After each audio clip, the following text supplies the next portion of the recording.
Quentin Milora Brown, o mas kilala bilang QMB, aprobado na ng FIBA bilang local player ng Pilipinas.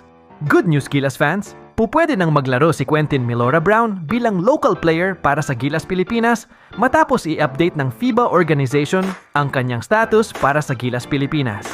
Noong nakaraan nga, ay naklasify itong si QMB bilang isang naturalized player kung maglalaro ito para sa Gilas Pilipinas.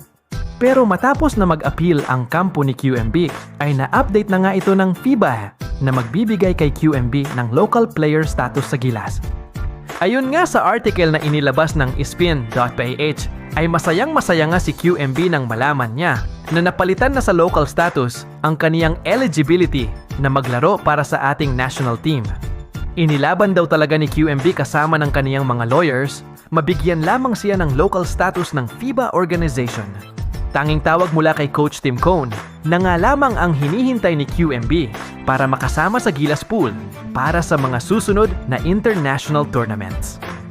Kung matatandaan, matapos ang tune-up game ng Gilas Pilipinas kontra Macau Black Bears bago ang FIBA Asia Cup, ay na-impress si Coach Tim Cone sa ipinakitang laro ng 6'10" big man at inamin niyang gusto niya itong mapasama sa kupunan.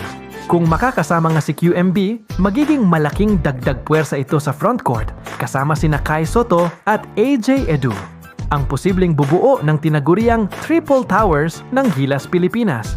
Siguradong magiging mabigat na kalaban ito para sa mga makakaharap ng Gilas sa mga darating na FIBA competitions. Labis ding ikinatuwa ni Coach Tim Cone ang pagbabagong ito sa status ni QMB at tiniyak niyang bukas ang pintuan ng Gilas para sa kanya. Sinabi nga nito na siguradong iwi-welcome ng Gilas Pilipinas program ang 6'10" na si QMB. Oh man, I mean, what can you say? You get a talented, athletic, young 6'10" or 6'11" player. Here's the KQ in terms of what it means to the program.